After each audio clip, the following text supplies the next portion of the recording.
Hi everyone, it's Mr. Sinti, and today I'm happy to be talking to you about human genetics. And so let's just jump right into that. You might recognize this ear. The truth is, this is not really your ear. This is the outer part of the ear called the pinna. Turns out, yes, you guessed it, this is my ear, and it's rather large. You've probably seen it around. What's really interesting about an ear is one would think it's so large that it would help my hearing. I don't know that it does, but one of the things about about the ear is, like right down in here, do you notice this area called the lobe? The interesting thing about the lobe is, the funny thing is, people like to talk about this particular trait. It's like this is a good example of what's called a free lobe, as opposed to an attached lobe where the bottom part of it is simply attached to the side of your cheek. People are interested in that. They want to know, like for example, what your earlobes are, what your parents were, what your kids might look like, eye color, hair color, these kinds of things. So even though we've talked a lot about pea plants and we've talked a lot about fruit flies, these are good organisms to work with. The thing about the fruit flies is they have so many children and they have so many offspring and they have a short generation time. They're really cooperative that way. When you're trying to breed humans, it's probably the most difficult group to study because generation time is very long and people just don't want to cooperate with the whole breeding thing. So it's usually unacceptable. So if you can't breed humans by intention, in other words, set up experiments and sort of predict outcomes, what we're sort of left with is looking historically at the family tree. And if you look at a family tree history, which is called the pedigree, you might then be able to predict future events. And so that's what we're going to talk about in this particular video. The same sort of rules apply to humans, and so everything that we've been discussing. So I'm just going to kick around some human genetics for a little bit. So pedigrees reveal patterns of inheritance, and just to refresh you on this, a pedigree is when you consider a square to be a male, a line meaning marriage, or the fact that they're having children. I guess you don't have to be married to have a child. So here's the female, here's the male, and if you have children, and in this case, say that this couple has the first child is a boy and the second one's a girl. Okay, and if the girl gets married, you can continue on this way, and they have children. So you can look at grandparents, parents, and grandkids this way, and so it's really convenient. And so rather than manipulating mating patterns with people, you sort of look at things that have already occurred, and that's a little bit more appropriate. So we call those pedigree analysis, and so you can get a lot from that. And so the distribution of these characters are then mapped on a family tree. It's kind of neat. If you've never done one before, maybe you've done this somewhere in your past, but it might be fun to sort of look at family. Sort of look at your family, take pictures of individuals. You could take pictures of everyone's earlobe and sort of plot it all out and see if you can predict this. Another trait that's kind of popular when people consider human traits is this thing right here. You might recognize the actor John Travolta right here. Do you see how his hair comes to a fork a little bit right there, or a point? This is called the widow's peak right in here. And also famous bike rider, this is not a picture of me. I know sometimes I'm confused with Lance Armstrong because I am a great bike rider. Also, do you notice here how his hair comes to a point right here? This is the widow's peak. Turns out that widow's peak is dominant over straight hairline, which is lowercase w. And so as it turns out, when you look at John Travolta over here, you're like, wow, John. I wonder if John is homozygous or is he heterozygous? And is Lance Armstrong homozygous or is he heterozygous? This is the thing. And you're like, well, I don't know. What do their parents look like? Do they have any kids? What's the story? And so you can see here, look at this woman down here. She has a widow's peak, and then this woman is looking rather sad in some ways. She has a straight hairline, so she has no widow's peak, so maybe that's why she's sad. So she's little w, or she's homozygous recessive, whereas this woman, you don't know what she is. You don't know if she's capital WW or she's a carrier or heterozygous. But when you start looking at this, like you say, okay, here's a guy and he has a widow's peak and he marries this woman who doesn't, and then these are their offspring.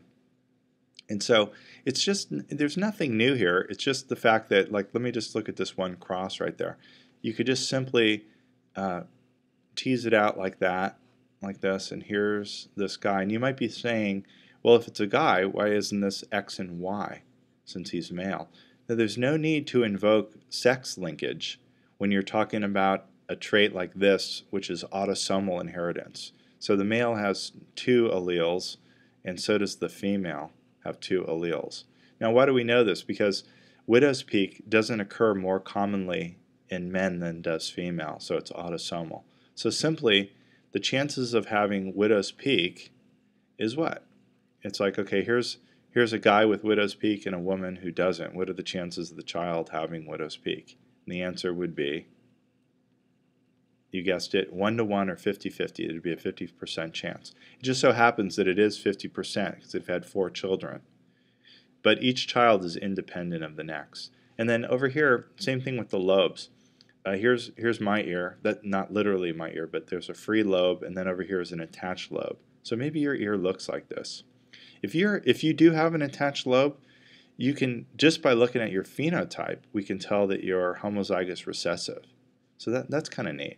So this is what I mean about not being appropriate. Like, say I've always wanted to know if I'm homozygous or heterozygous. One way to figure it out would be cross me with a female that has attached lobes. And if there is an attached lobe child, then I know that I'm heterozygous.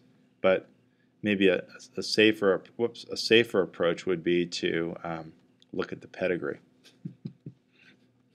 Needless to say. So some individuals may be ambiguous, meaning like if you're showing a dominant phenotype, you don't know what your genotype is.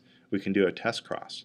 And so there's some human disorders that, you know, we can go on and on about, like simple traits, but I want to emphasize some disorders which are, you know, they can range from somewhat insignificant to rather sadly severe disorders, and they follow the same Mendelian pattern in humans as they did in pea plants. That's why that whole conversation about pea plants, I don't believe, I mean, perhaps you and I really love the pea plant, but not many people do. Maybe you and I love the fruit fly, but again, not many people do. But very, very many people are interested in these disorders. And so you may have heard of some of these disorders, and of course they're inherited, meaning that they're on the chromosome. And they can be inherited as either simple recessive traits, or they can even be dominant alleles as well. But let's look at some recessive ones. Have you ever heard of being an albino? Now that's when you're not producing any pigment, the brown pigment melanin. So you're albino, and that could be mild, and it could be somewhat threatening in terms of skin cancer, but it's more common in other animals than in human. And then it could be something really severe like cystic fibrosis, and so I want to talk about these things. And so you know what it means if you're showing something, the way recessive alleles behave, if you recall, is in order to have a phenotype is both alleles need to be recessive. In other words, there's like no protein being produced or no protein being produced, and so you show it. Whereas a heterozygous is what we consider to be a carrier, meaning they're normal, because there's one gene that is producing enough protein to get you through, and so that's a really good thing. And if you recall, that's why males are in a little bit of a predicament when it comes to sex-linked, because they only have one gene on the X chromosome. But for all these other autosomals, both men and females can be carriers. And so look, here's a woman who's albino. And again, I don't know, I guess beauty is in the eye of the beholder, but it's not about that. It's rather about, you know, the fact that the pigments in our skin, really like melanin in particular, help to absorb ultraviolet light. So a person who's albino really has to be careful about sun exposure.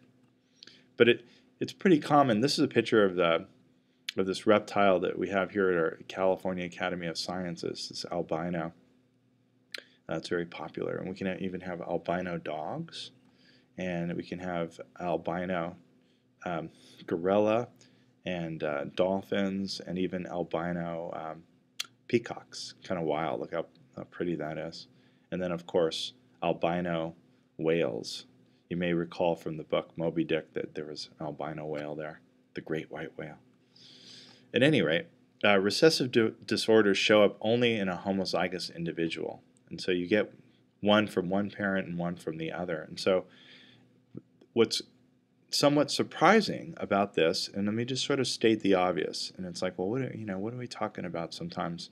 It's like if a parent is, has a normal phenotype and the other parent has a normal phenotype, see, and they decide to have children, this is, there would be no cause for concern. Both parents are normal.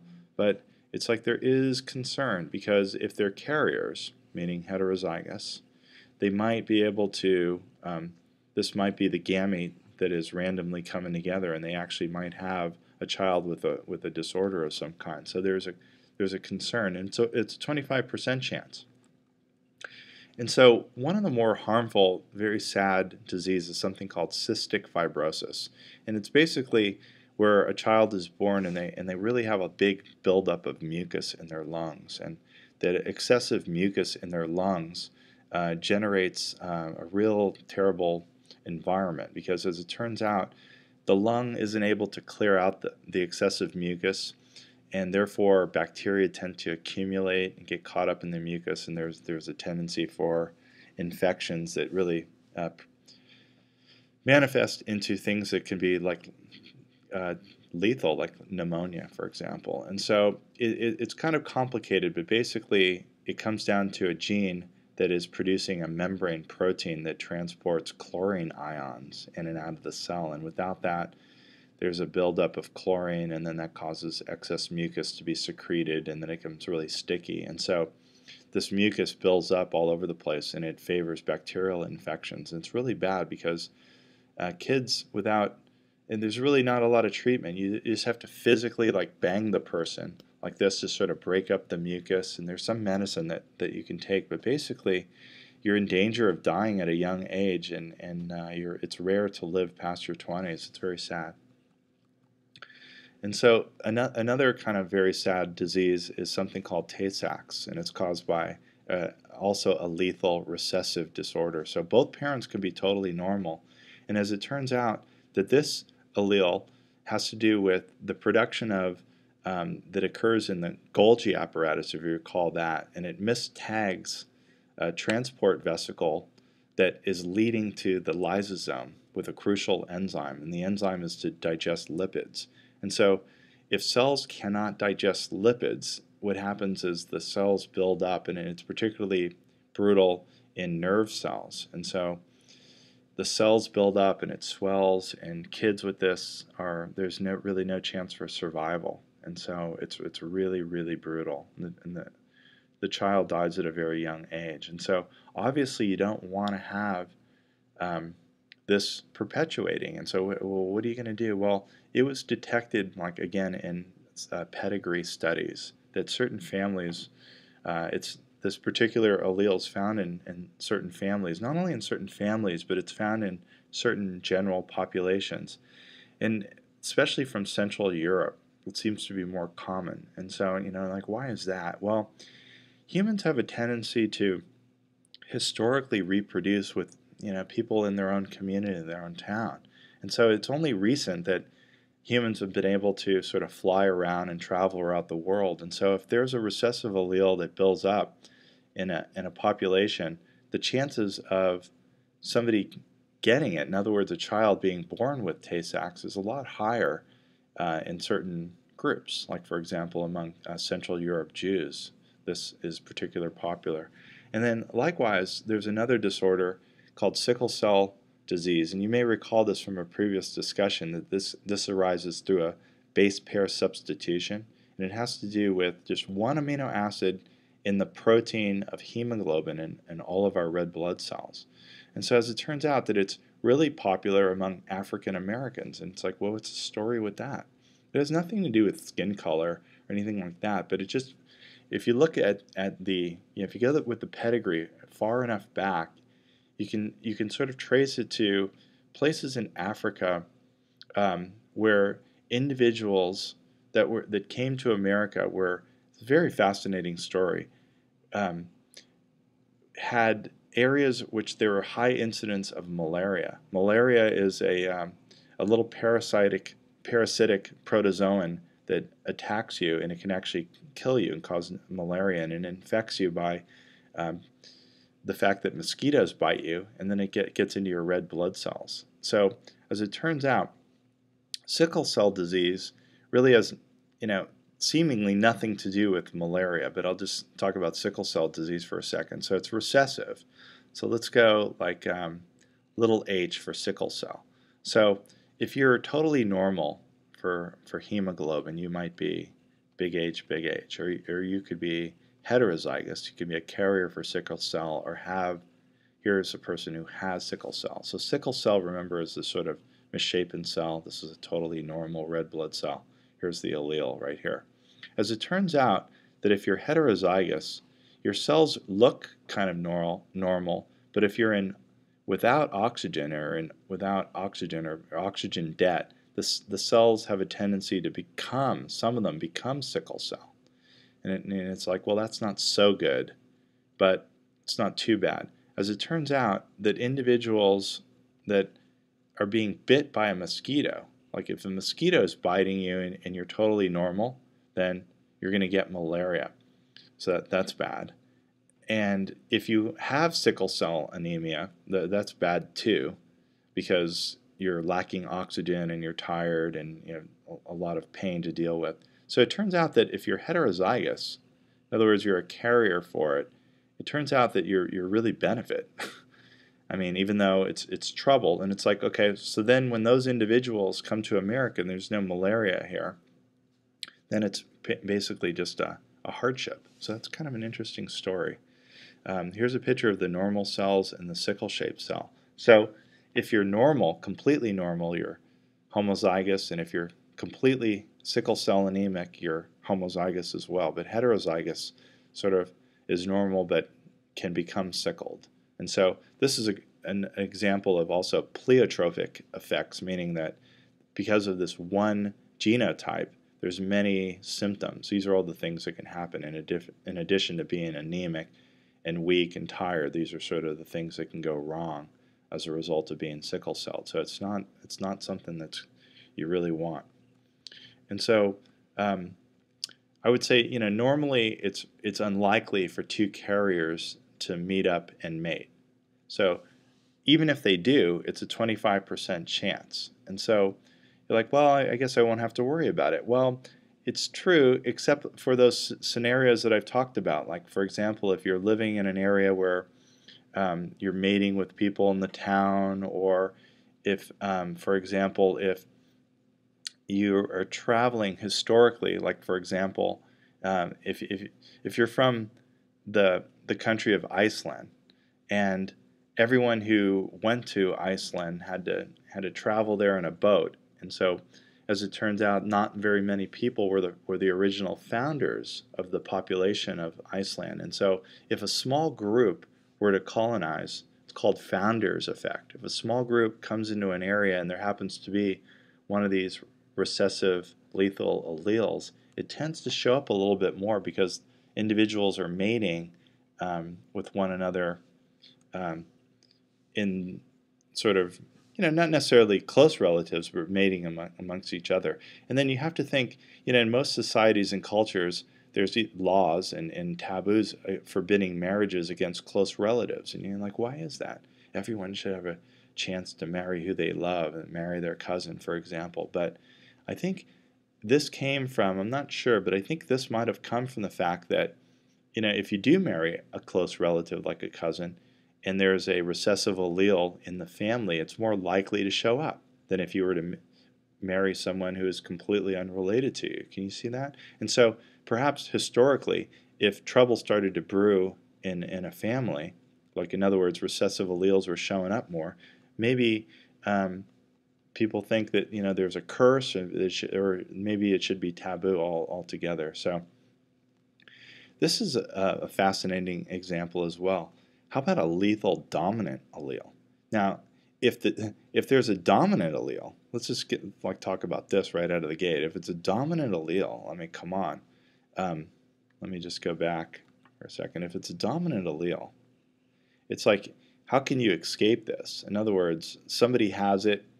In other words, if you're normal, you have to be little h. And if you have a disease, you'd be big H. Obviously, you would know it. This is a person with a disease and a person who also has a disease. You're like, well, what's going on?